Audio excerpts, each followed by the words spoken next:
Di sini kita harus paham, jangan remehkan tentang masalah doa. Karena sesungguhnya doa itu merupakan perkara bagian dari ibadah. Ad-du'a huwal ibadah. Bahkan dalam satu riwayat Bukhari diterangkan sesungguhnya doa itu merupakan bagian dari ibadah. Dan sesungguhnya tidaklah orang melakukan kesyirikan yang terjadi pada zaman Nabi, tidaklah mereka itu diperangi bukan karena zina, tidaklah mereka diperangi bukan karena mereka itu membunuh, tetapi sesungguhnya Abu Jahal dan Abu Lahab ketika mereka diperangi disebabkan karena kesalahan mereka di dalam mereka itu berdoa. Jadi ternyata doa itu bukan perkara yang kita boleh pandang dengan sebelah mata dan boleh kita pandang dengan biasa. Kenapa? Tidak ada yang biasa ketika kita menyebut 3 kata D, O, dan A, doa. Karena sesungguhnya doa itu merupakan perkara besar sampai Allah kemudian katakan doa itu adalah perkara ibadah yang sangat Allah cintai. Makanya sebelum kita bahas akhlaknya, kita harus paham. Setidaknya kalau kita sudah menyebut kata doa, ada 4 yang harus kita pahami tentang kaidah besar kalau sudah berkaitan tentang masalah doa. Di mana doa ini betul-betul harus kita perhatikan dengan ilmu. Kesalahan di dalam meletakkan doa menyebabkan rusaknya pemahaman kita dan rusaknya ibadah kita disebabkan karena doa. Makanya syirik itu bukan hanya menyembah kepada patung, syirik itu bukan hanya menyembah kepada berhala, tetapi termasuk di antara kesyirikan itu ada 4 kata alul ilmi. Pertama, syirik di dalam masalah taat. Yang kedua, syirik dalam masalah niat. Yang ketiga, syirik dalam masalah cinta. Dan yang keempat, syirik dalam masalah doa. Karena ternyata banyak orang tersesat di dalam kehidupan ibadahnya itu disebabkan karena mereka salah memahami konteks doa yang tidak sesuai dengan apa yang dijelaskan oleh Allah. Makanya 4 kaidah kita harus paham.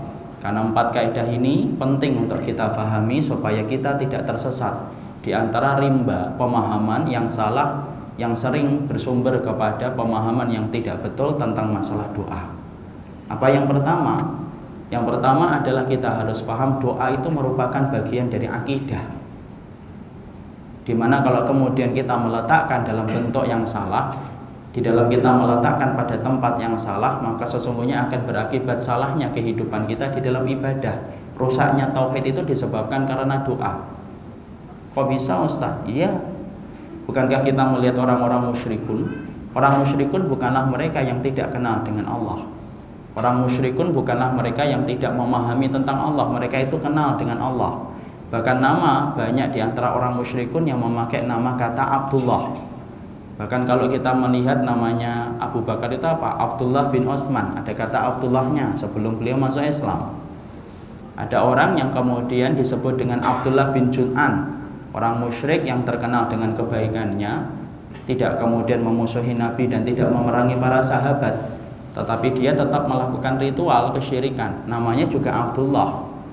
Kenapa orang-orang musyrikun hidup pada zamannya diperangi oleh Allah dan Rasulnya hingga Allah betul-betul hinakan mereka, padahal mereka itu kenal dengan Allah? Tidaklah Allah menghinakan orang-orang musyrik pada zaman Nabi kecuali adalah karena kesalahan mereka di dalam berdoa. Makanya inilah pentingnya bagi kita untuk paham tentang doa itu. Karena kaidah pertama kalau sudah bicara tentang doa, doa itu bagian dari akidah dan tidak boleh diremehkan. Makanya kalau ada orang yang berkata doa itu tidak boleh langsung kepada Allah, karena sesungguhnya hakikatnya kita ini adalah budak, di mana rakyat jelata tidak bisa ngomong langsung kepada sang raja.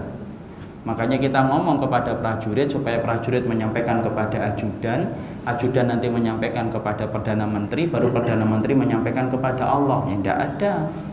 Wong kerajaan Allah tidak sama dengan kerajaan manusia kok. Dan sesungguhnya ini merupakan bagian dari kesalahan. Ketika kita menyamakan kerajaan Allah dengan kerajaan manusia, disitulah kesalahan fatal di dalam berdoa. Karena sesungguhnya akhirnya mereka berdoa kepada selain Allah, walaupun mereka menganggap apa yang mereka sembah itu mendekatkan diri mereka kepada Allah. Orang musyrik, Pak dan Ibu, di dalam surat Az-Zumar ayat yang ketiga, kalau dikatakan musyrik itu mereka tidak mau. Mereka berkata, diabadikan oleh Allah di dalam Al-Quran, ma na'buduhum illa liyuqarribuna ilallahi zulfa. Sesungguhnya orang musyrik itu kalau mereka itu dianggap bahwasanya mereka menyembah kepada patung dan berhala, orang musyrik itu marah. Mereka berkata, ma na'buduhum illa liyuqarribuna ilallahi zulfa. Hei Muhammad, tidaklah kami itu menyembah mereka kecuali untuk menyampaikan hajat kami supaya mendekatkan kami kepada Allah. Jadi hakikatnya orang-orang musyrik pada zaman Nabi itu kenal sekali dengan Allah, tetapi kesalahan fatal yang mereka lakukan adalah mereka salah dan terperosok di dalam masalah doa ketika mereka menganggap patung adalah nama orang yang sholih yang menyampaikan hajat mereka kepada Allah, lalu mereka berupaya menyembah kepada patung supaya patung itu mendekatkan mereka kepada Allah. Fatal. Apa fatalnya? Allah menghinakan mereka dan Allah tetapkan kekafiran kepada mereka, kekal di dalam neraka ketika mereka tidak bertaubat. Makanya Masya Allah, jangan remehkan tentang masalah doa. Termasuk di antara pembahasan yang harus kita kaji dari halaman pertama sampai halaman yang terakhir itu masalah doa. Karena tidaklah orang yang disebut Abu Jahal dan Abu Lahab mereka kemudian dihinakan oleh Allah kecuali karena kesalahan mereka di dalam doa, dan doa itu adalah bagian dari akidah. Ketika salah meletakkan, runyam ibadahnya dunia dan akhirat. Ya. Jadi disinilah kita paham kaidah yang pertama, jangan main-main kalau sudah berkaitan tentang doa, karena doa merupakan bagian dari tauhid dan doa itu bagian dari akidah. Kaidah yang kedua yang kita harus pahami tentang ibadah doa, yaitu adalah doa itu ibadah. Ini kita harus paham, apa sih artinya bahwasanya doa itu ibadah? Doa itu artinya ibadah sebagaimana kata Nabi, ad-doa huwal ibadah. Doa itu ibadah. Artinya semakin banyak kita kemudian berdoa kepada Allah, semakin banyak pahala yang kita akan dapatkan. Ini menunjukkan betapa luasnya rahmatnya Allah dalam kehidupan kita. Sampai ana dan antum kalau minta sama Allah, kita minta sama Allah itu dianggap menjadi ibadah. Makanya Rasulullah mengatakan ad-du'a'u huwal ibadah. Doa itu ibadah. Berarti kalau kemudian menyebut doa itu ibadah sama dengan menyebut kata sholat itu ibadah. Semakin antum banyak sholatnya, semakin antum banyak rukuknya, semakin antum banyak sujudnya, semakin banyak pahalanya. Sama dengan doa. Kapan lagi kita mempunyai Rabb yang luar biasa dalam rahmatnya sampai kita minta saja, kalau kita akan mendapatkan apa yang kita minta, kita juga akan diberikan pahala atas apa yang kita minta. Masya Allah, itulah bedanya Khalik dengan makhluk. Kalau makhluk Bapak, sehebat-hebatnya makhluk di dalam kasih sayang, dan ketika dia selalu berbagi kepada setiap orang, seutama-utama dia dalam dermawannya, makhluk itu tetap terbatas. Terbatasnya apa? Antum minta hari pertama, maka dia masih senyum. Antum minta hari yang kedua, dia masih senyum. Minta hari yang ketiga, senyumnya mulai berkurang. Antum kemudian minta yang hari yang keempat, dia sudah mulai berkurang lagi senyumnya. Minta hari yang kelima, sudah hilang senyumnya. Minta hari yang keenam, dia akan berkata, "Bu, jangan saya terus. Minta sama yang lainnya, saya ini kan bukan bosmu." Walaupun dia adalah orang yang paling disebut dermawan. Kenapa? Makhluk itu mempunyai kapasitas untuk bakhil terhadap dirinya dan orang lain. Itu sifat dasarnya manusia. Tapi beda dengan Allah. Allah itu Khalik. Justru ketika diminta oleh hambanya, justru Allah itu senang. Makanya kalau ada seorang hamba yang tidak meminta kepadanya, diterangkan dalam hadis riwayat Imam Ahmad, "Malam yas'alillah yaghdab alaihi." Allah itu marah dan murka kepada orang yang tidak pernah meminta kepadanya. Makanya Bapak dan Ibu, termasuk syubhat itu apa? Termasuk syubhat itu adalah orang yang berkata, "Saya itu kalau malu, kalau minta sama Allah itu malu. Kalau terlalu banyak. Karena sesungguhnya amalan saya masih biasa-biasa aja. Makanya kalau saya minta sama Allah itu sedikit aja." Salah.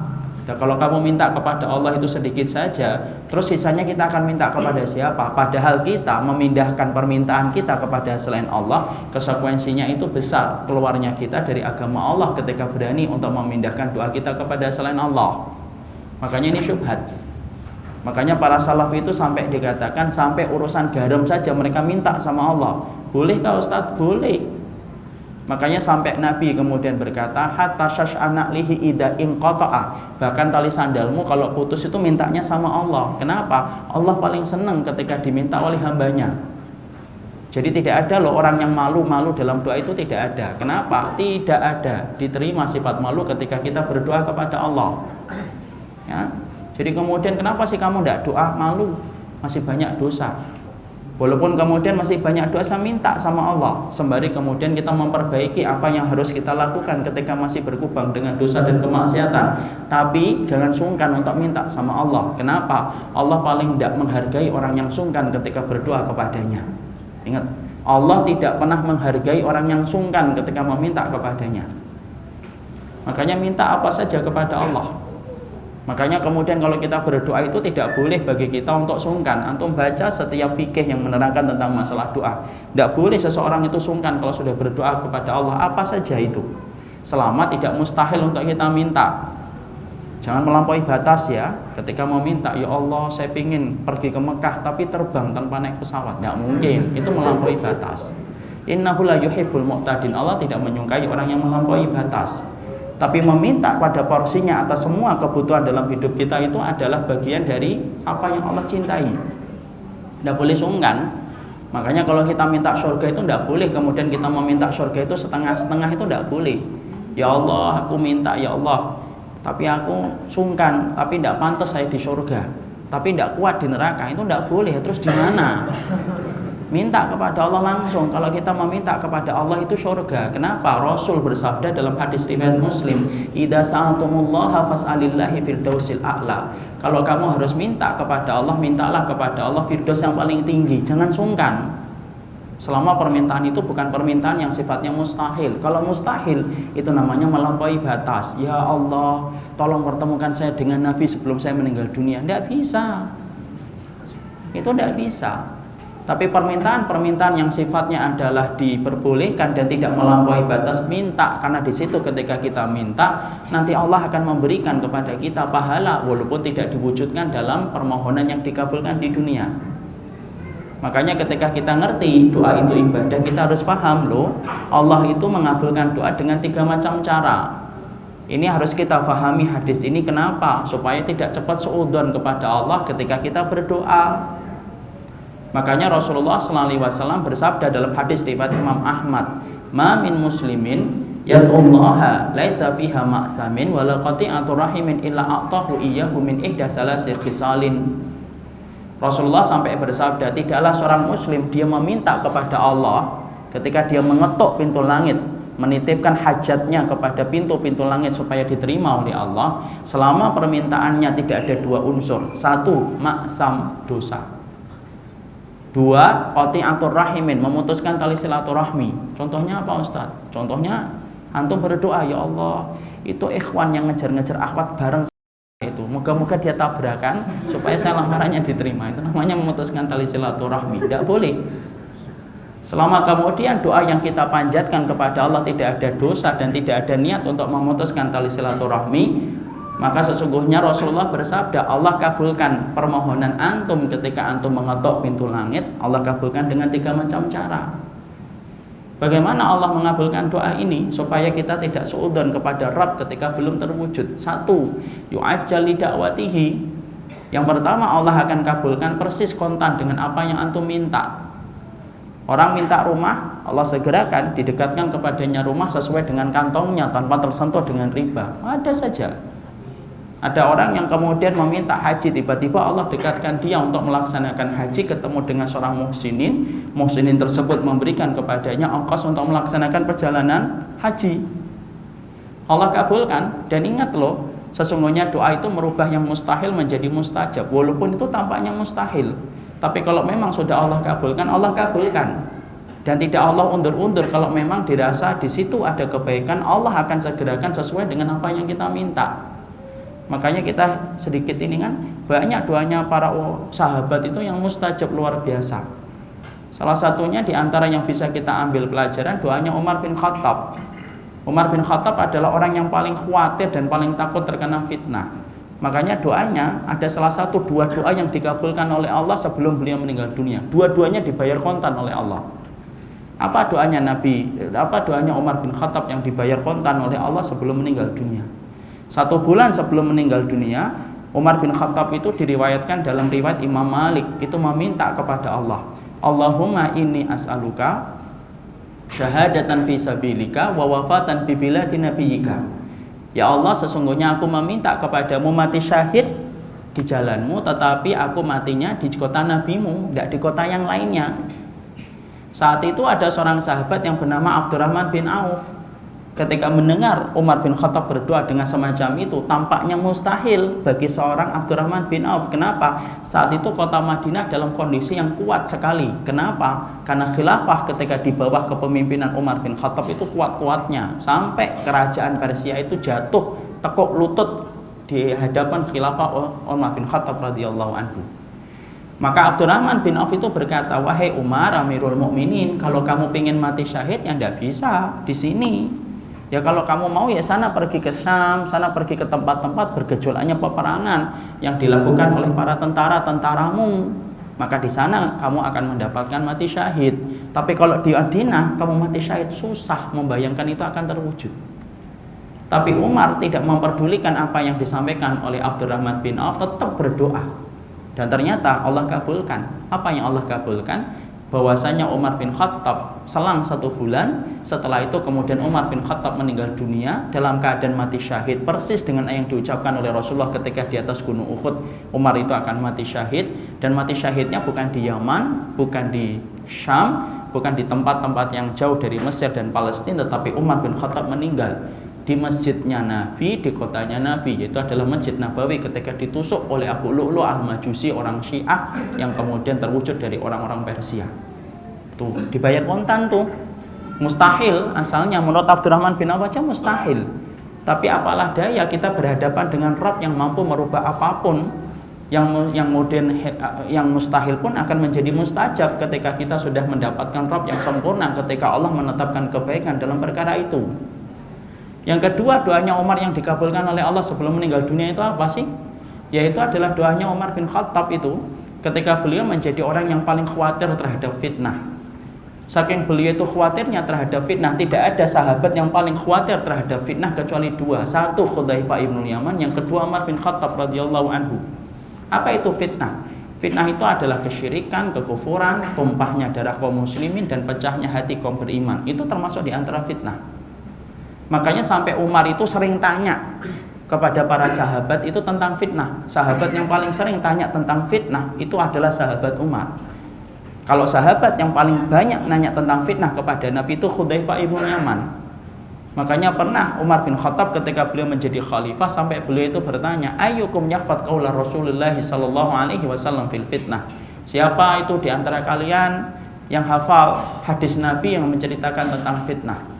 Tidak ada satupun sahabat yang berani untuk mengangkat jarinya kecuali satu, Hudzaifah ibnu Yaman. Kenapa? Sahabat ini mutakhassis, spesialisasinya itu masalah-masalah fitnah dan masalah-masalah keburukan. Hudzaifah ibnu Yaman mengangkat tangannya, ana ya Amirul Mukminin. Maka kemudian Umar bin Khattab berkata, udhkurha, sebutin apa yang kamu hafalkan dari hadis Nabi ketika berkaitan tentang fitnah. Hudzaifah ibnu Yaman kemudian berkata, fitnatur rajuli fi ahlihi wa malihi wa tukaffaru bis salati was shadaqati was shaumi wal amru bil ma'rufi wan nahyu 'anil munkari wa ghairiha. Gini Umar, wahai Amirul Mukminin, setiap orang nanti akan terkena fitnah dari hartanya dan akan terkena fitnah dari keluarganya. Dan itu hanya bisa ditebus dan dilebur fitnah itu dengan sholat, dengan puasa, dengan sedekah, dan amar ma'ruf nahi munkar, dan amalan ketaatan yang lainnya. Perhatikan Umar bin Khattab langsung berkata, komentar, laisa hadhil fitnah allati uriduha walakin uridul fitnah allati tamuju kama yamujul bahar. Loh, yang aku inginkan itu bukan fitnah itu. Itu fitnah biasa itu. Itu memang mendera kepada setiap orang. Tapi yang aku maksudkan adalah fitnah yang gede, yang menimpa kepada seluruh kaum muslimin sampai kemudian fitnah itu bagaikan gelombang air laut masuk ke dalam rumah-rumah kita. Maka kemudian Hudzaifah ibnu Yaman berkata kepada Umar bin Khattab, la ba'sa 'alaika ya Amirul Mukminin. Kalau yang kamu tanyakan fitnah yang gede itu, tenang. Kamu tidak usah memikirkan dan tidak usah takut terhadap fitnah itu. Kemudian Umar bin Khattab bertanya, kenapa? Kemudian dijawab oleh Hudzaifah ibnu Yaman, fa inna bainaka wa bainaha babun. Karena antara dirimu dengan fitnah yang kamu takutkan itu ada sebuah pintu yang menghalangi. Kamu tidak akan kena fitnah itu. Kenapa? Selama engkau bernafas, selama ruh bersemayam di dalam jasadmu, maka fitnah itu tidak akan masuk kepada kaum muslimin. Masya Allah. Jadi termasuk di antara keutamaan Umar bin Khattab itu apa? Penjaga sahabat ketika beliau masih hidup, nggak ada fitnah. Makanya pada zaman Umar bin Khattab belum ada khilaf yang terjadi di antara para sahabat. Tidak ada, belum ada khilaf di antara sahabat Utsman, sahabat Ali bin Abi Thalib dengan sahabat Muawiyah radhiyallahu anhuma. Tapi betul-betul kenapa? Karena memang pada zaman Umar bin Khattab Allah tahan fitnah itu. Makanya kemudian Hudzaifah itu ngerti, Masya Allah ya. Berarti berita yang disampaikan Nabi itu tidak ada yang meleset, satu pun tidak ada.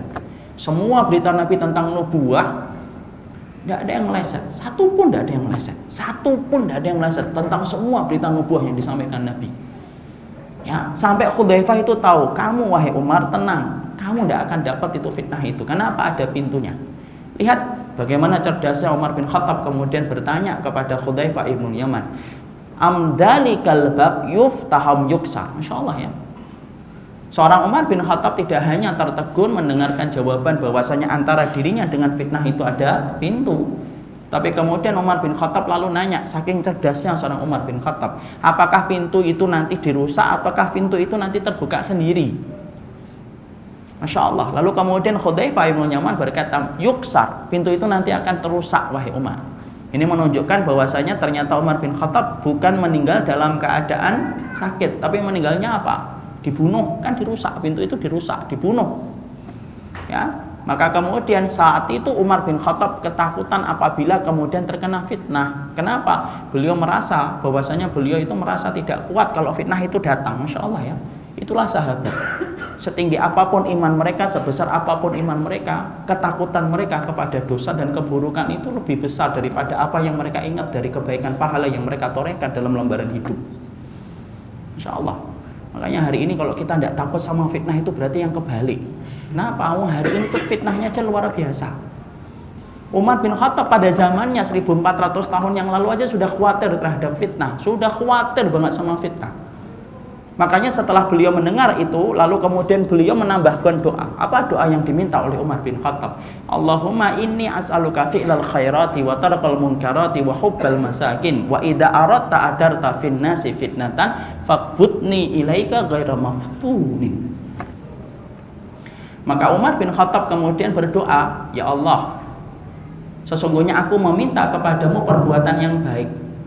Wa tarqal munkarat, berikanlah kekuatan kepada diriku untuk meninggalkan yang mungkar. Wa hubbal masakin, berikanlah kepadaku cinta kepada kaum miskin, orang-orang yang fakir.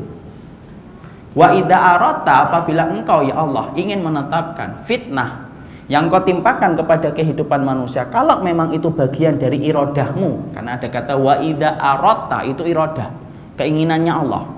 Kalau memang kau ingin timpakan satu fitnah yang menimpa kepada kaum muslimin, faqbutni ilaika, tolong ya Allah cabut nyawaku sebelum engkau timpakan fitnah kepada kehidupan manusia, ghaira maftunin, tanpa saya mendapatkan fitnah ketika saya hidup. Dibayar kontan itu oleh Allah. Umar bin Khattab meninggal dunia tanpa melihat fitnah yang menimpa kepada para sahabat. Umar bin Khattab meninggal ketika beliau berada di Masjid Nabawi dalam keadaan mati syahid. Itulah yang saya ingin sampaikan. Kita tarik kemudian sebuah garis merah. Sesungguhnya doa itu mampu merubah sesuatu yang mustahil menjadi mustajab. Itu dimulai dari doa. Makanya kalau kita berdoa, pahami pintu yang pertama yang Allah berikan ketika kita berdoa itu apa? Yu'ajjal li da'watihi. Allah akan berikan cash kontan sesuai dengan apa yang kita minta, maka Allah berikan kalau Allah berkehendak. Kadang-kadang Allah tidak memberikan kepada kita cash di dunia, Allah berikan yang kedua, kata Nabi, yudakhiroha fi akhiratihi. Allah simpan untuk kebaikan dia kelak di akhirat. Ada nggak banyak orang yang mereka meminta kepada Allah satu perkara tetapi Allah tidak wujudkan? Iya, tidak diwujudkan kontan, Allah tidak wujudkan cash di dunia. Tapi jangan buru-buru suudzon. Karena apa? Allah mungkin memberikan pintu yang kedua. Apa? Allah simpan kebaikan itu menjadi kebaikan di akhiratnya. Allah jadikan pahala. Makanya ada satu riwayat ketika ada orang yang ditimbang oleh Allah sempurna dalam timbangannya, tiba-tiba Allah tambahkan di dalam mizan kebaikan dia itu pemberat. Orang itu bertanya kepada Rabb yang meletakkan kebaikan dalam mizan kebaikan dia, ya Allah, apalagi yang tersisa? Kemudian Allah berfirman, ini adalah doa-doamu yang dulunya aku tidak kabulkan di dunia, aku wujudkan permohonanmu dan permintaanmu menjadi pahala yang menjadi pemberat dalam amal timbangan kita. Masya Allah. Tidak semua loh orang soleh itu harus dikabulkan permintaan di dunianya. Contoh siapa? Umar bin Khattab. Bukankah Umar bin Khattab radhiyallahu anhu? Bukan Umar. Aisyah. Aisyah itu adalah seorang wanita yang kita sepakat bagaimana keutamaan yang dimiliki oleh Ibunda Aisyah. Tapi tahukah kita bahwasanya Ibunda Aisyah setiap doa dan setiap permohonannya ketika beliau itu berdoa kepada Allah, salah satunya adalah yang paling banyak meminta supaya diberikan keturunan. Kenapa? Karena beliau ingin punya keturunan dari Nabi sebagaimana Ibunda Khadijah punya keturunan dari Rasulullah SAW. Wajar wanita muda yang sangat dicintai oleh Rasulullah SAW dengan tingkat keutamaan ilmunya yang luar biasa. Ternyata Aisyah radhiyallahu anha sampai Rasulullah itu meninggal dunia tidak satupun anak itu lahir dari rahimnya. Ibunda Aisyah kemudian tidak punya anak. Apakah kita akan berprasangka bahwasanya Ibunda Aisyah tidak dikabulkan permohonannya di dunia? Kata siapa? Wanita penduduk surga kok. Orang yang pernah diberikan salam dari malaikat Jibril.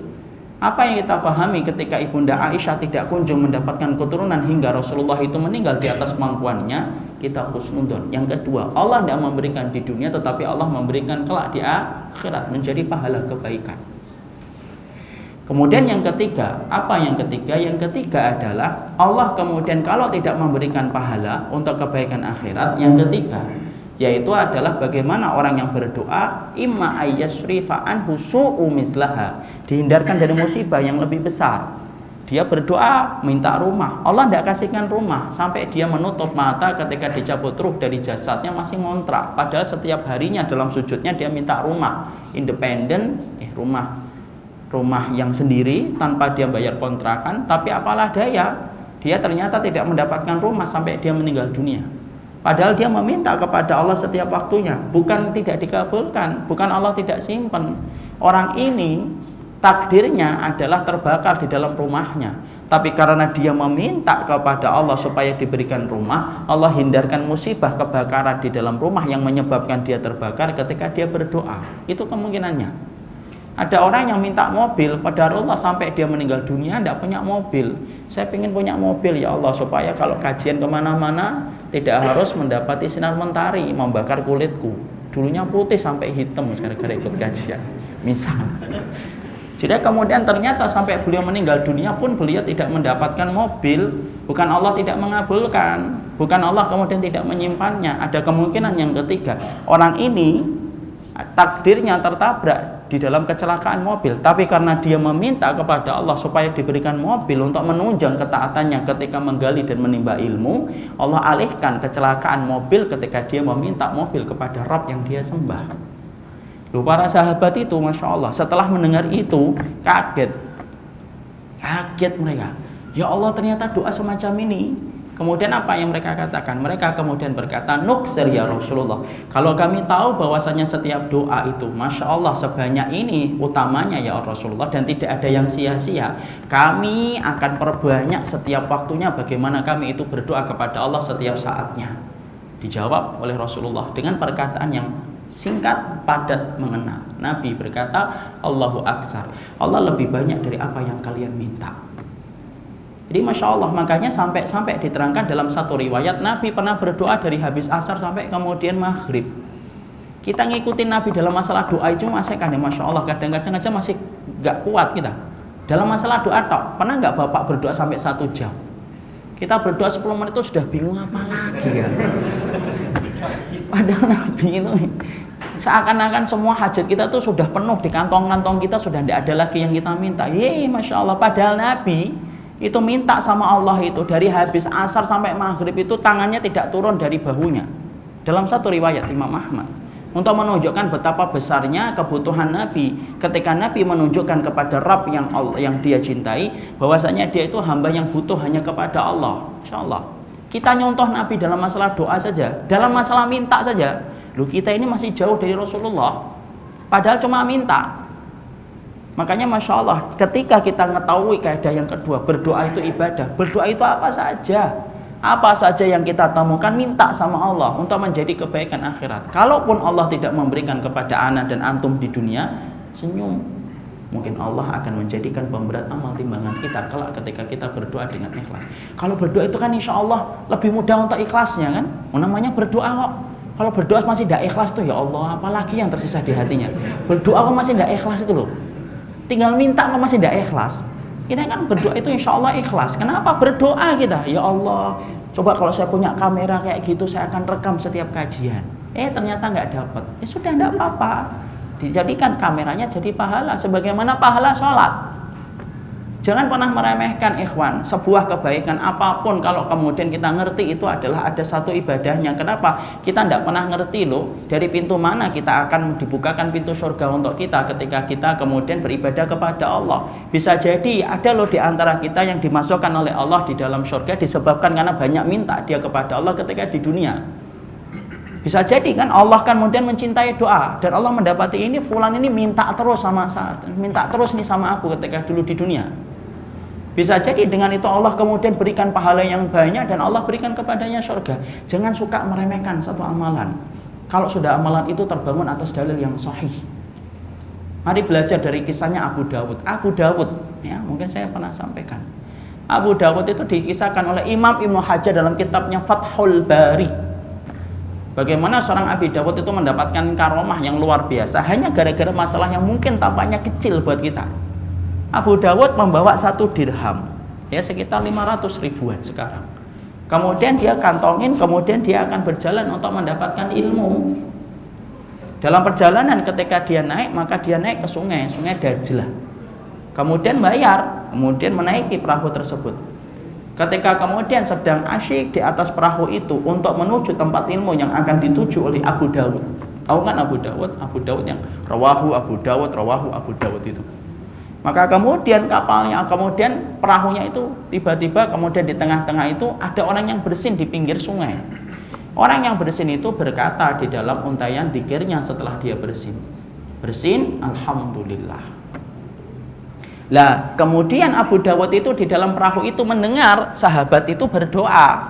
Dia mendengar tuh. Kan sunahnya kalau kita mendengar orang yang bersin mengucapkan alhamdulillah, kita harus kemudian menjawab, kecuali dia nggak ngucapin doa. Kalau nggak ngucapin doa nggak usah didoain, Pak. Dia aja nggak doain dirinya sendiri, kok ngapain kita doain dia? Ya. Makanya kalau doa bersin itu harus keras, ya. Tapi bukan pakai mic ya, minjem satu micnya mau bersin nggak usah. Tapi harus dikeraskan supaya terdengar sama orang untuk mendoakan dirinya. Abu Dawud kemudian setelah itu mintanya apa? Tolong pinggirkan perahu ini sebentar. Aku pingin untuk jalan di pinggir sungai sebentar menemui orang itu loh. Maka kemudian pengemudi perahu itu tidak mau. Ngapain kamu itu? Tidak usah, ini perjalanan kita masih panjang. Sebentar saja, tidak akan mengganggu dan tidak akan mengurangi waktu yang banyak. Kemudian terjadi debat di antara mereka berdua sampai akhirnya Abu Dawud mengeluarkan dirham, sangunya dia. Uang sakunya beliau. Uang sakunya.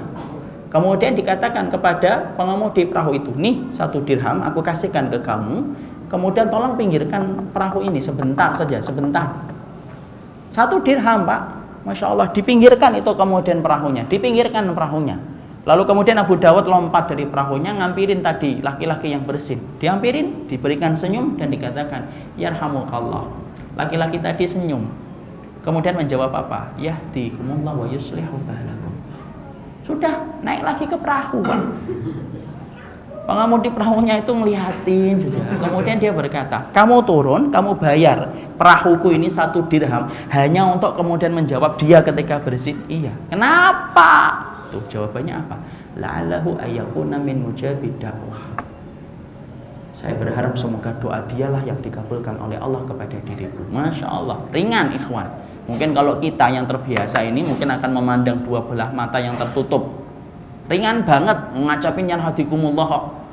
Ternyata tidaklah yang dilakukan Abu Dawud saat itu kecuali mengharapkan moga-moga laki-laki itu adalah laki-laki yang mustajab di dalam berdoa. Makanya jangan remehkan kalau ketemu sama orang yang solih untuk didoakan. Naik kemudian apa? Kemudian karomah yang Allah perlihatkan. Karomah yang Allah perlihatkan di dalam perahu itu. Lalu kemudian mereka tertidur semuanya dalam perjalanan kecuali pengemudi perahunya. Ketika mereka bangun, ketika bangun, salah satu di antara mereka cerita, aku tadi mendengar di dalam mimpiku, dalam tidurku aku bermimpi. Abu Dawud telah mendapatkan surganya Allah dengan 1 dirham. Kemudian yang lainnya menyaut, loh kok sama? Yang lain menyaut, loh kok sama? Loh, yang lain menyaut sampai seluruh penumpang perahu itu semuanya menyaut. Sesungguhnya mereka bermimpi bahwasanya Abu Dawud telah mendapatkan apa yang dijanjikan oleh Allah dengan 1 dirham yang dia bayar. Masya Allah.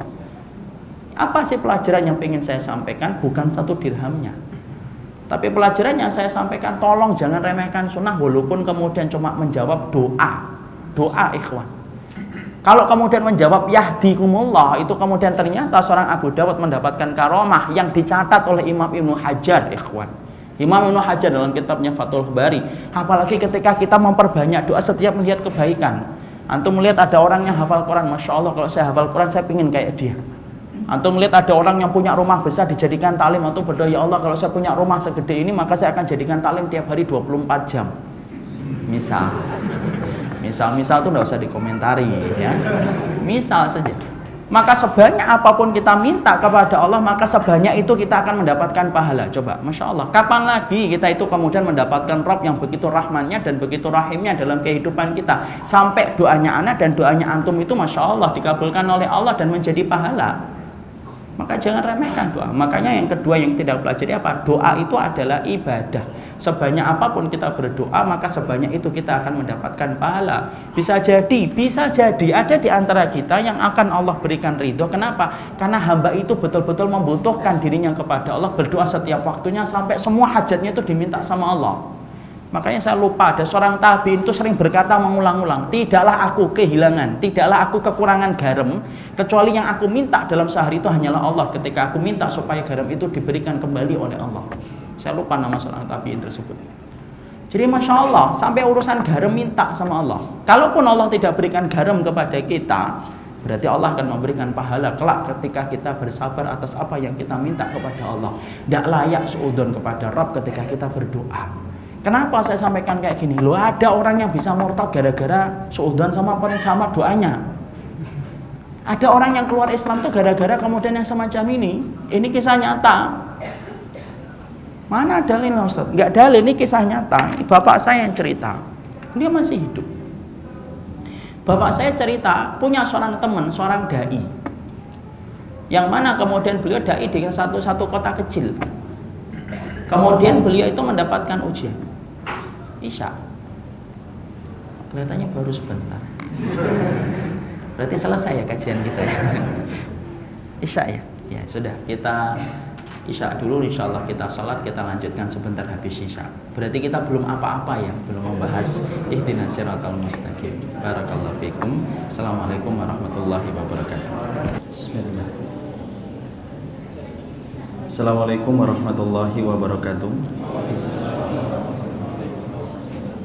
Alhamdulillah wassalatu wassalamu ala Rasulillah wa ala alihi wa sahbihi wa man tabi'ahum bi ihsan ila yaumil qiyamah. Jamaah yang semoga Allah rahmati dan Allah berkahi, kita melanjutkan sebentar dari penjelasan kita ketika kita ingin mengambil faedah manis dari ayat yang ke-6 di dalam surat Al-Fatihah yang senantiasa kita baca di dalam setiap rakaat sholat yang kita kerjakan. Inilah yang menjadikan kita ingin mengetahui maksud dari ungkapan doa yang kita baca ketika kita mengatakan ihdinas siratal mustaqim. Kita masih pada pembahasan yang pertama, bahwasanya di antara faedah yang kita petik di dalam ayat ini adalah Allah mengajarkan kepada kita tentang akhlak, bagaimana kita berdoa kepada Allah Subhanahu wa taala. Tadi sebelum kita menerangkan bagaimana akhlak seorang hamba ketika mengetuk pintu langit berdoa kepada Allah, kita nerangkan dulu kaidah-kaidah penting yang berkaitan tentang doa. Di mana banyak di antara kita sering berdoa kepada Allah, tetapi kita justru tidak mengetahui kaidah-kaidah penting yang berkaitan tentang doa. Maka sesungguhnya kita tadi memahami Allah itu mengabulkan doa melalui 3 macam. Yang pertama adalah Allah kabulkan kontan persis dengan apa yang kita minta. Yang kedua adalah ketika kita mendapati Allah itu menjadikan permintaan kita menjadi pahala yang menjadi pemberat dalam amal timbangan kita. Dan yang ketiga, Allah itu menghindarkan kita dari musibah yang besar. Hadisnya secara sahih disampaikan oleh Nabi dalam riwayat Imam Ahmad. Untuk memberikan penjelasan gamblang kepada kita, tidak perlu suudzon ketika sudah berdoa. Karena kalau kita berdoa maka kita sudah pasrah. menitipkan harapan kita dan permintaan kita kepada Zat yang maha sempurna, yang tidak ada celah dan tidak ada khilaf sedikit pun dalam nama dan sifatnya. Kenapa saya sampaikan ini? Tadi sebelum kita sholat isya sempat terputus, karena kita paham bahwasanya kalau kita sampai suudzon di dalam berdoa, bisa jadi masalah yang kita pandang bahwasanya ini tampaknya adalah sepele, tetapi bisa menyebabkan orang itu keluar dari agama Allah hanya gara-gara disebabkan ketika dia merasa suudzon dengan doa yang dia panjatkan. Ini kisah nyata yang disampaikan oleh bapak saya ketika beliau memiliki seorang teman, seorang dai di salah satu kota kecil, di mana kemudian bapak juga berprofesi sebagai seorang dai untuk menyampaikan kalimat-kalimat Allah dan sunnah nabinya. Maka kemudian beliau mendapatkan ujian. Anak yang pertama yang dimiliki oleh beliau dalam keadaan buta. Maka ketika beliau mendapati anak pertama yang dimiliki oleh beliau dalam keadaan buta, maka beliau kemudian terus meminta kepada Allah supaya keturunan-keturunan berikutnya diberikan dalam keadaan yang normal. Dia berdoa yang kedua kalinya terus sampai diberikan anak yang kedua kalinya. Anak yang kedua yang Allah berikan kepada beliau dalam keadaan buta pula. Saya tidak tahu bagaimana penjelasan medisnya, tapi yang jelas bahwasanya anak yang kedua pun dilahirkan dalam keadaan buta. Lalu kemudian beliau tetap menata hatinya berdoa kepada Allah. Dan ketika beliau berdoa kepada Allah yang ketiga, beliau mendapati bahwasanya kemudian anak yang ketiga pun, maka kemudian beliau sudah mulai limbung, kata ayah saya. Dia sudah mulai limbung, dia sudah mulai bingung ketika dia meminta kepada Allah. Sampai akhirnya dia berharap, dia menata hati, merangkai ikhtiar. Mungkin insya Allah anak saya yang keempat dalam keadaan normal mampu melihat, dan saya berharap anak saya yang keempat nanti adalah anak yang mampu untuk membimbing dan menuntun kakak-kakaknya yang buta. Sampai kemudian istrinya mengandung kembali, dan kemudian yang keempat pun dilahirkan dalam keadaan buta. Dua di antara anaknya saya kenal hingga hari ini. Tetapi kemudian apa yang terjadi kepada beliau? Maka sesungguhnya ketika beliau mendapati 4 putranya dalam keadaan buta, semua keturunannya dalam keadaan buta, maka kemudian akhirnya beliau meninggalkan tugas-tugas yang biasa beliau sampaikan ketika beliau menyampaikan kebenaran dan ketika menyampaikan ilmu. Tidak mau menyampaikan khutbah, tidak mau kembali sholat, dan beliau selalu memancing perhatian. Ketika orang berbondong-bondong ke masjid, maka beliau sengaja duduk di depan pintu rumahnya untuk kemudian dilihat bahwasanya dia tidak melaksanakan sholat. Lalu kemudian dia mendatangi tempat-tempat yang pernah dia ajarkan. Lalu kemudian dia berkata, kalian itu berdoanya kepada siapa sih? Kemudian dijawab oleh murid-muridnya beliau, kami berdoa kepada Allah sebagaimana yang pernah Bapak ajarkan. Kemudian dia menjawab singkat, Allah itu tidak ada, karena sesungguhnya aku meminta kepada Allah yang aku sembah satu saja di antara keturunanku 4 itu satu yang normal, mampu menuntun ayah, mampu menuntun kakak-kakaknya. Aku tidak minta berlebih, aku minta cuma satu saja. Tapi ternyata di antara keturunanku tidak ada yang lahir dalam keadaan mampu melihat. Murtad, akhirnya sampai beliau meninggal dunia. Di situ kita mendapati, masya Allah, ternyata menata ilmu di dalam masalah doa itu penting. Kalau kita tidak belajar dari apa yang disampaikan Nabi dalam riwayat Imam Ahmad tadi, maka sesungguhnya kita bisa tenggelam dalam sebuah pusaran yang sangat buruk, yaitu adalah suudzon kepada Allah ketika berdoa. Sudah membutuhkan Allah, sudah ngerti tidak ada yang bisa mewujudkan apa yang kita minta kecuali Allah, kok sempat-sempatnya menata suudzon ketika berdoa. Padahal tidak ada yang sia-sia ketika kita berdoa selama kita mengerjakan sebagaimana yang diajarkan oleh Rasulullah Sallallahu Alaihi Wasallam. Disitulah kita paham kaidah yang kedua di dalam berdoa itu apa? Yaitu doa merupakan bentuk ibadah. Semakin banyak antum meminta kepada Allah hari ini, sebanyak itu pula pahala yang antum dapatkan. Sebagaimana kita menyebut sholat itu ibadah, maka sebanyak antum melaksanakan sholat dalam rukuk dan sujudnya, sebanyak itu pula antum mendapatkan pahala. Itu kaidah yang kedua dalam berdoa. Kaidah yang ketiga di dalam kita berdoa itu apa? Doa itu sifatnya adalah tauqifiyah. Apa itu artinya tauqifiyah? Artinya ditetapkan oleh Allah, ditetapkan oleh Rasul. Tidak boleh bagi kita untuk melakukan inovasi khusus ketika berdoa. Kenapa? Karena sesungguhnya inovasi diterima ketika antum membuat rumah. Inovasi itu diterima ketika kita membuat warung di dalam gerobak-gerobak yang ingin kita sajikan dengan bentuk yang menawan. Tapi inovasi tidak diterima ketika sudah menyebut kata ibadah, ketika kata ibadah itu sifatnya tauqifiyah. Tauqifiyah itu ditetapkan oleh Allah dan Rasulnya. Jangan melakukan inovasi, jangan berkreasi dalam masalah doa. Kenapa? Doa itu merupakan perkara yang sangat Allah cintai, tidak layak ketika perkara itu sudah disempurnakan oleh Allah, kita hamba yang terbatas ilmunya menambahi perkara yang tidak Allah jelaskan dan Allah tidak perintahkan.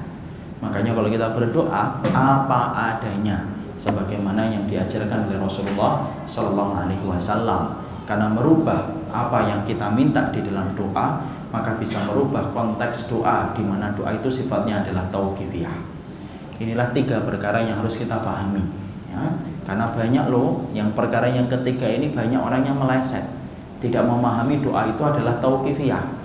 Pengalaman yang pernah saya dapatkan, saya pernah melihat di acara televisi nasional, ada seorang dai ketika ditanya oleh salah satu jamaahnya, "Ustadz, kalau kita punya banyak utang, apa doanya?"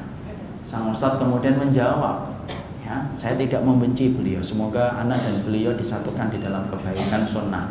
Ketika beliau kemudian menjawab, "Oh, sesungguhnya kalau kita kemudian meminta untuk dibayarkan hutangnya dengan cepat, dibacakan surat Al-Lahab.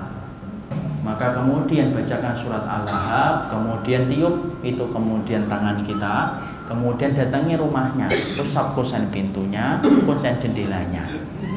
Saya ketika mendengar itu, sembari saya makan lontong sayur, karena di atasnya ada TV, saya jujur ini, karena saya sarapan lagi makan lontong sayur, kemudian tidak langsung menyalahkan. Sikap kita kan tidak boleh langsung menyalahkan.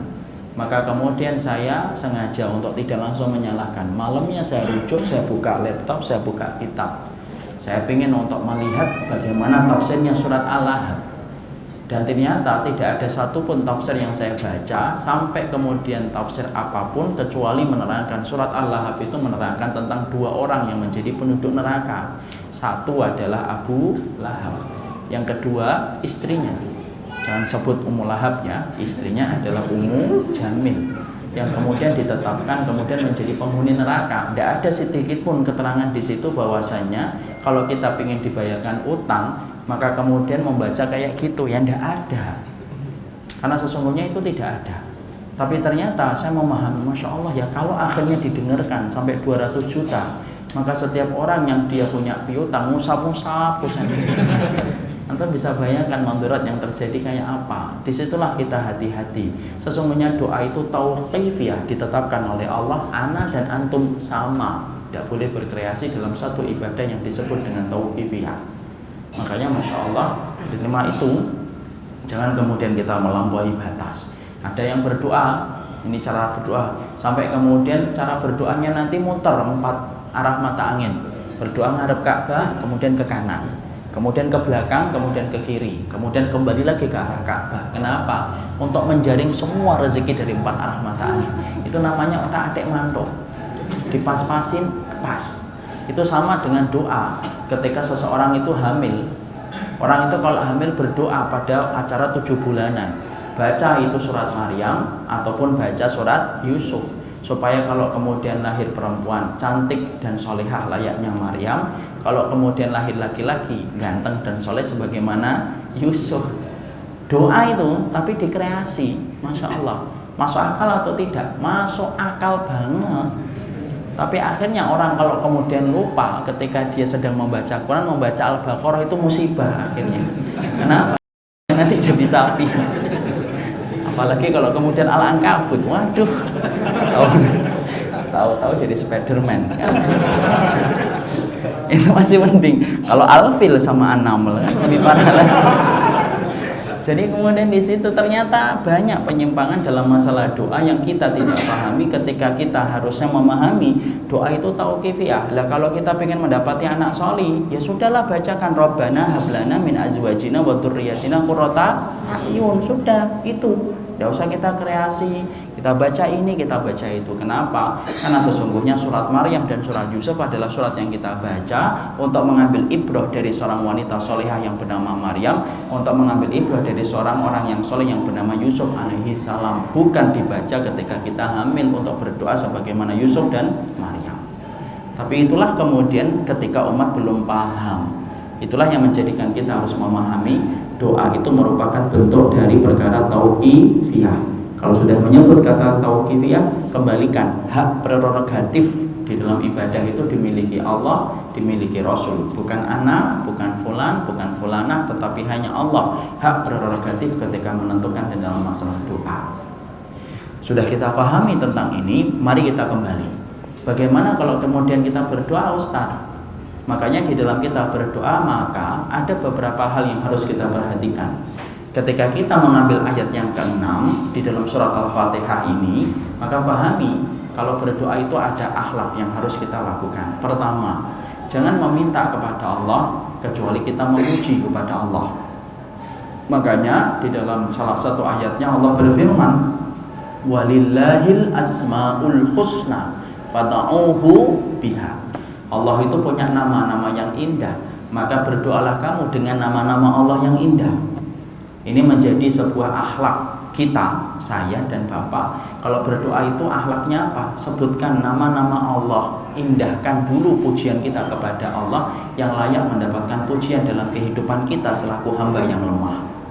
Makanya kemudian kita memuji Allah, sebutkan Asmaul Husna. Makanya orang yang menggenggam Asmaul Husna itu mendapatkan keutamaan yang besar untuk masuk surga. Makanya sampai Rasulullah itu bersabda dalam hadis riwayat Muslim, inna lillahi tis'atun wa tis'una isman mi'atun illa wahidah faman ahsaha dakhalal jannah. Sesungguhnya Allah itu punya 100 nama kurang 1, 99 nama. Maka barang siapa yang menjaga namanya Allah, maka dia pasti masuk surga. Syekh Utsaimin rahimahullah ta'ala dalam kitabnya Qaulul Mufid mengatakan, apa artinya menjaga namanya Allah itu? Ada 3 kata beliau. 1, menghafalkannya. Jadi kita harus hafal. Makanya kalau kemudian sudah ngaji kemana-mana nggak hafal Asmaul Husna, Masya Allah itu, maka kemudian harus untuk memperhatikan, mengharapkan surganya Allah tetapi tidak hafal tentang namanya Allah, maka kemudian itu kekurangan. Kita ini hafal, teman-teman kita jumlahnya 300, di phonebook kita aja hafal, tapi Allah tidak hafal.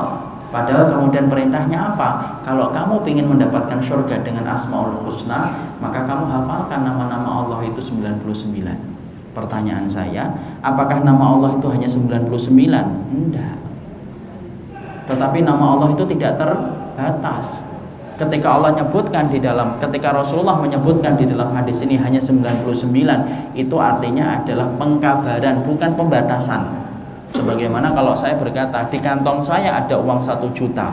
Apakah uang saya hanya 1 juta? Enggak, uang saya banyak, tapi yang di kantong cuma 1 juta. Makanya nama Allah itu 99 di antara nama-nama Allah, tetapi nama Allah tidak terbatas. Ini harus kita pahami. 99 yang harus kita hafalkan. Kenapa? Ini modal, Pak. Kalau kita meminta kepada Allah, kita memuji kepada Allah dengan nama dan sifat-sifatnya Allah. Allah paling senang ketika hamba membasahi bibirnya sebelum dia meminta dan berharap sesuatu kepada Allah. Lisannya hamba tersebut terbasahi dengan permintaan dia kepada Allah dengan Asmaul Husna yang dia sebutkan. Makanya harus hafal. Jangan kemudian 5 modalnya Asmaul Husna. Rahman, ya Rahim, ya Malik, ya Kudus, ya Salam. Balik lagi, ya Rahman, ya Rahim, ya Malik, ya Kudus, ya Salam. Masya Allah, malu. Wong kita phonebook ada 2000 aja, kita hafal kok. Ini Budi A, ini Budi Setiabudi, ini Budi Bekasi Barat. Itu kita ngerti semuanya. Masa namanya Allah yang 99 kita tidak hafalkan? Harus dihafalkan itu. Menjaga nama Allah yang kedua itu apa? Mentadaburi maknanya, yaitu harus ngerti namanya Allah itu apa. Kita mentadaburi. Kalau kamu dan saya ngerti bahwasanya Allah itu punya sifat raqib, Allah itu maha melihat, ditadaburi maknanya apa. Yang ketiga, beramal dengan nama yang dimiliki oleh Allah. Artinya apa sih Ustaz beramal dengan namanya Allah itu? Begini, kalau kemudian kamu ngerti bahwasanya Allah itu Syafi, kalau antum dan saya sakit, tidak perlu khawatir. Kalau memang sakit ini ditetapkan oleh Allah untuk sembuh, ketika Allah memiliki sifat Asy-Syafi, pasti sembuh. Itu namanya beramal dengan sifatnya Allah. Ketika antum tahu bahwasanya Allah itu Ar-Razzaq, antum tidak perlu khawatir. Walaupun antum kerja di pabrik minyak di mana harga per barel sekarang sering turun dan semakin tambah turun, tidak perlu khawatir. Kenapa? Allah yang Razzaq. Kalau kemudian antum mendapati Allah itu Ghafur, walaupun antum berkubang dosa yang demikian besarnya, tapi antum tahu Allah itu Ghafur, antum akan meminta ampunan kepada Allah setiap waktunya. Itu namanya beramal dengan nama-nama yang dimiliki oleh Allah. Makanya ketika kita berdoa, maka penting ayat ini, ayat yang ke-6 ini ngajarin kepada kita, kalau berdoa itu pujilah Allah dengan sifat-sifatnya dulu sebelum kita meminta. Makanya sebutkan Asmaul Husna. Dan di antara redaksi yang sangat Allah cintai itu apa? Ketika kita berdoa menyebutkan sifat-sifatnya Allah di dalam surat Al-Ikhlas. Makanya sampai Nabi ketika mendengar seorang sahabat doa dengan redaksi semacam itu, sampai Nabi berkata, ini kalau Allah diminta dengan cara yang semacam ini, maka pasti tidak pernah ditolak oleh Allah. Di mana Ustaz redaksinya? Di dalam tafsir juz 30 oleh Syekh Utsaimin, maka Rasulullah itu memberikan riwayat bagaimana doa dengan Asmaul Husna, doa dengan surat Al-Ikhlas, yaitu adalah Allahumma inni as'aluka bi anni asyhadu an la ilaha illa anta al-ahadus somad alladzi lam yalid wa lam yulad wa lam yakul lahu kufuwan ahad. Allah paling senang kalau diminta dimulai dengan redaksi ini. Ya, riwayatnya sahih dalam riwayat Muslim.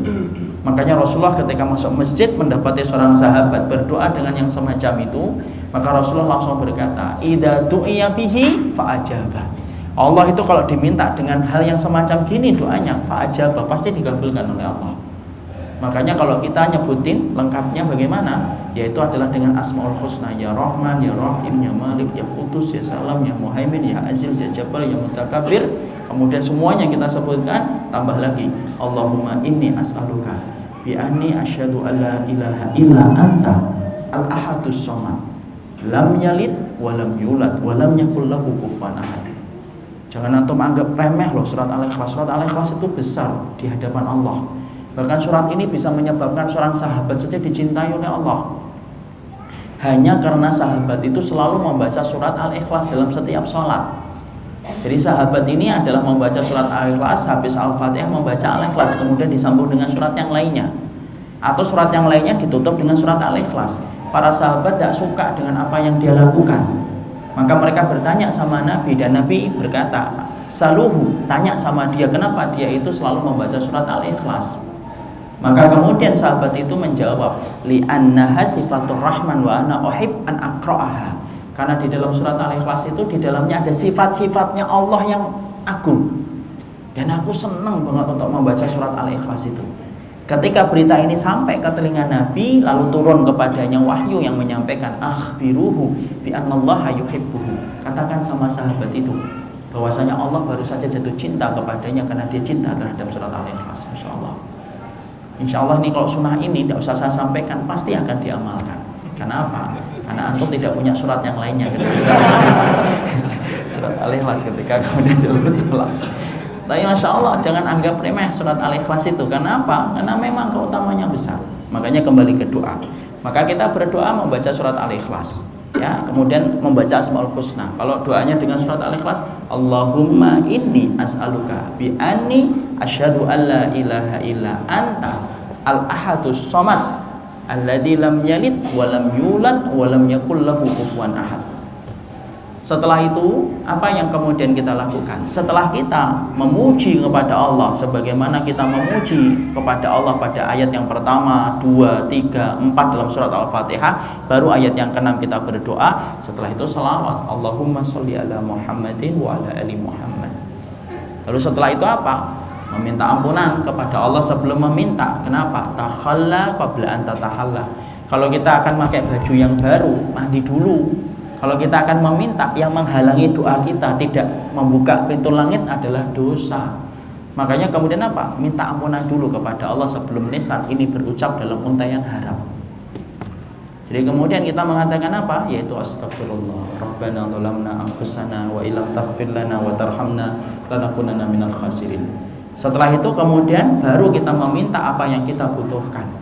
Dan apa yang kita butuhkan diulang-ulang 3 kali setiap kita meminta. Ulang 3, 1, ulang 2, ulang 3. Baru kemudian setelah itu kita tutup, setelah hajat kita sampaikan kepada Allah, baru ketika kemudian kita tutup dengan sebuah salawat dan kemudian selesai. Para ulama berbeda, apakah perlu untuk mengusap wajah? Sebagian ulama mengatakan tidak perlu. Sebagian ulama, contohnya salah satunya Syekh Utsaimin, mengatakan tidak apa-apa mengusap wajah. Tapi di antara khilaf ini saya tidak menyalahkan, tetapi saya memilih yang pertama dan tidak memilih yang kedua, bahwasanya tidak perlu bagi kita mengusap wajah setelah kemudian kita berdoa. Tapi jangan gampang langsung membid'ahkan kepada orang yang mengusap wajah ketika mereka habis berdoa, karena Syekh Utsaimin menghasankan riwayat tersebut untuk mengusap wajah. Ya. Lalu kemudian yang kita lakukan adalah bagaimana tata cara kita berdoa, Ustaz? Tadi ya sudah kita sampaikan. Bagaimana posisi tangan? Ya, posisi tangan kita harus memahami bahwasanya tangan itu terbagi menjadi 4 posisi ketika berdoa. Dijelaskan oleh Syekh Utsaimin dalam kitabnya Qaulul Mufid. Yang pertama, haram bagi ana dan antum berdoa tetapi mengangkat tangan. Kapan haram kita berdoa mengangkat tangan? Ya ketika kita sholat, sujud, dan kemudian sebelum kita salam. Karena kalau antum melakukan itu batal sholatnya. Makanya ketika kita sujud haram mengangkat tangan. Boleh nggak kita berdoa di dalam sujud? Boleh. Mana dalilnya? Riwayat Muslim. Rasulullah mengatakan, aqrabu ma yakunul 'abdu bi rabbih inda sujudi. Fa'aksiru fihi du'a, faqaminun ayustajaba lahu. Sesungguhnya kedudukan yang paling dekat antara kita dengan Allah itu terjadi ketika waktu sujud. Fa'aksir, maka perbanyaklah ketika kamu sujud untuk berdoa. Faqaminun ayustajaba lakum. Sesungguhnya orang yang berdoa ketika waktu sujud hampir-hampir tidak pernah ditolak oleh Allah Subhanahu wa taala. Makanya kemudian bukan hanya pada sujud yang terakhir. Di antara hal yang benar, bukan salah, kurang benar, yaitu adalah orang-orang yang mereka itu ketika mengkhususkan sujud yang terakhir, padahal tidak semua sujud. Kemudian yang berikutnya apa? Ketika sebelum salam. Para ulama itu berbeda pendapat, apakah doa itu habis kita salam ataukah kemudian sebelum salam, yang dinamakan duburu sholawat. Artinya habis sholat itu para ulama berbeda-beda. Ada yang mengatakan habis salam, assalamualaikum warahmatullahi wabarakatuh, baru kita doa. Tapi sebagian ulama mengatakan habis sholat itu artinya adalah habis ketika kita menyempurnakan membaca tahiyat akhir, innaka hamidum majid. Maka kemudian kita meminta kepada Allah yang banyak. Saya cenderung kepada riwayat yang kedua. Berdoa itu kalau sholat itu apa? Sebelum salam. Kenapa? Syekh Utsaimin menerangkan, karena kedudukan kita dan keterikatan kita dengan Allah itu masih kuat ketika kita masih di dalam sholat sebelum salam. Beda kalau setelah salam. Kalau setelah salam maka sesungguhnya keterikatan kita dengan Allah sudah berkurang ketika kita sudah selesai sholat. Makanya kalau kita dapati riwayat-riwayat yang ada, Nabi itu kemudian hanya melazimi zikir, tapi Nabi tidak melazimi doa. Nabi melazimi zikir tapi tidak melazimi doa. Makanya itu khilaf di antara para ulama. Tetapi saya cenderung untuk pendapat kalau begitu, sebelum kita salam jangan buru-buru untuk menyelesaikan hajat kita. Berdoa yang banyak. Innaka hamidum majid. Minta apa saja. Minta apa saja. Ya, tentunya kita harus paham ya. Kalau kemudian meminta dalam sholat, maka sesungguhnya yang paling afdal ketika kita meminta di dalam sholat, yaitu adalah dengan doa-doa yang sudah diajarkan di dalam sunnah dan tidak usah untuk kita rubah dengan bahasa Indonesia kalau mampu.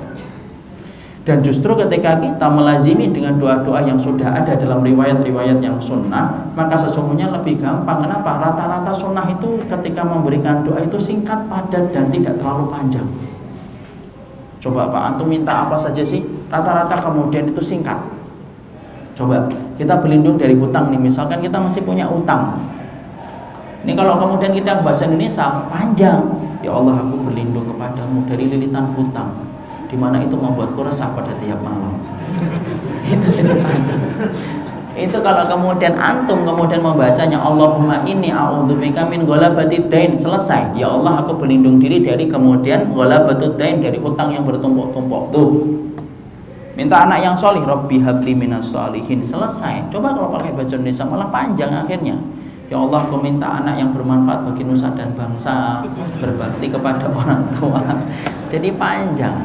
Kalau memang sudah mentok, tidak ngerti ya baru dengan bahasa Indonesia. Tetapi ingat loh, bedakan antara doa dengan kemudian kita menyampaikan segala keluh kesah kita kepada Allah, itu bedakan. Kalau doa ringkas, padat, langsung kepada tujuan. Tapi kalau berkeluh kesah, silakan berkeluh kesah yang panjang kepada Allah, sebagaimana Nabi Yakub, innama ashku basi wa husni ilallah.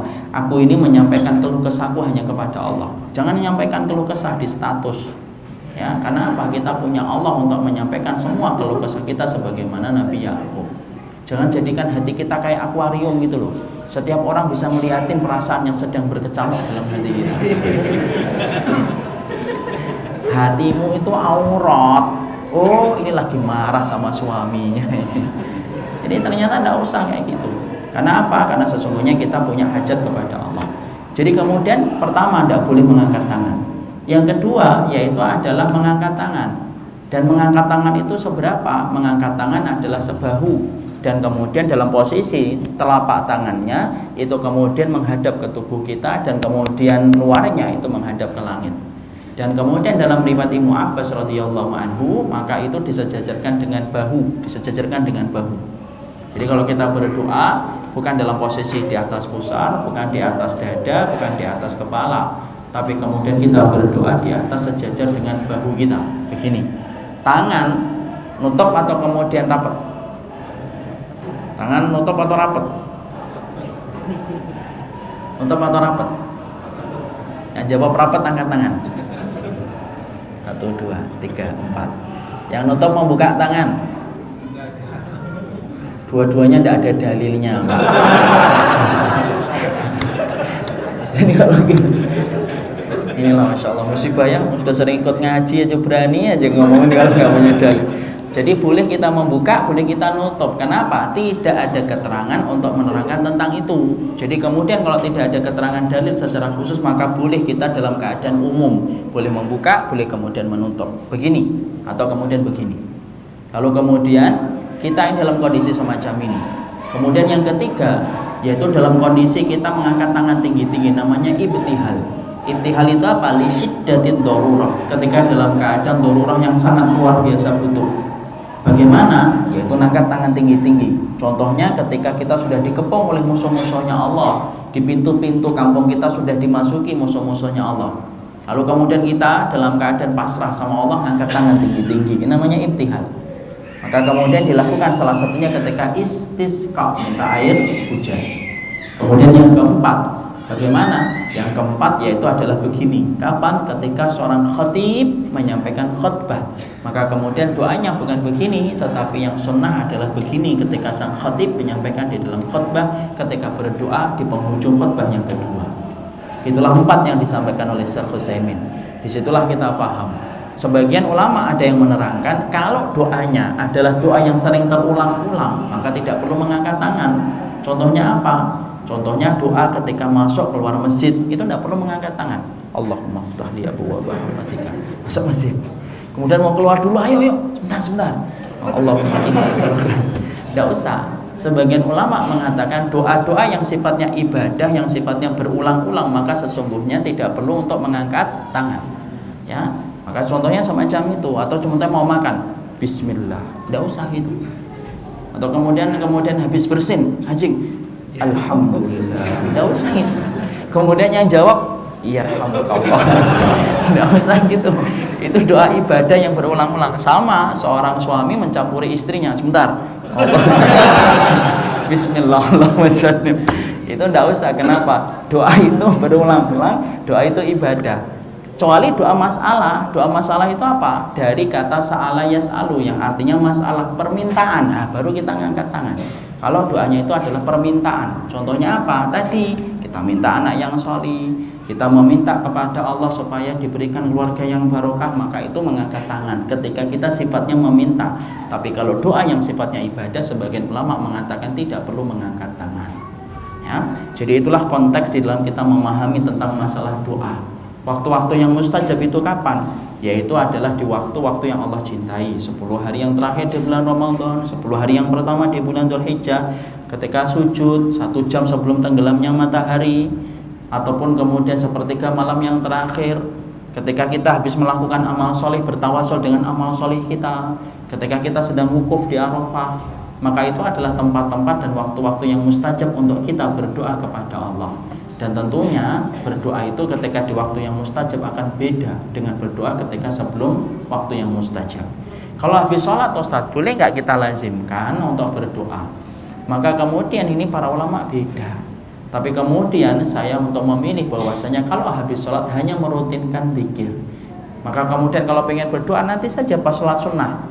Ketika sujud doa, ketika sebelum salam doa, atau setelah habis sholat sunnah baru kita mengangkat tangan meminta apa yang kita hajatkan kepada Allah Subhanahu wa taala. Tapi apakah meminta doa kemudian habis sholat itu tidak boleh?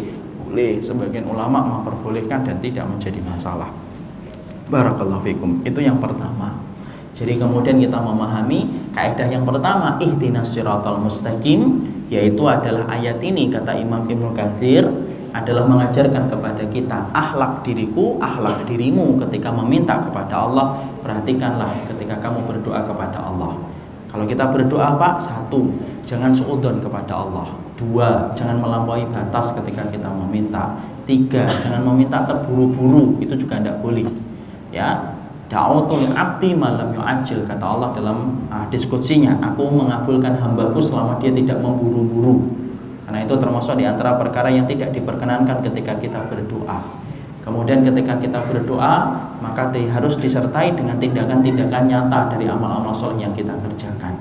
Ya, tidak boleh kalau berdoa itu terburu-buru sekarang ya Allah, jangan besok, itu juga tidak boleh. Saya ingin menikah ya Allah, tolong dekatkan jodohku ya Allah, tahun ini ya, jangan tahun depan. Karena beda nanti kalau tahun depan ya Allah, itu juga tidak boleh. Diperhatikan bagaimana kita berdoa. Sesungguhnya doa itu merupakan bagian dari ibadah. Doamu pahalamu, doamu penghalang takdir burukmu. Doamu akan bernilai akidah yang sangat dicintai oleh Allah. Jangan remehkan doa. Bisa jadi ada di antara kita yang dimasukkan oleh Allah hanya karena seringnya dia berdoa ketika dia sadar dirinya butuh Allah kepada Allah. Dirinya butuh kepada Allah setiap waktunya. Itu yang pertama. Sekarang yang kedua, yang ketiga, yang keempat, yang kelima, insya Allah kita akan kaji dalam pertemuan kita berikutnya. Sudah jam 8. Sunnahnya cepat-cepat pulang.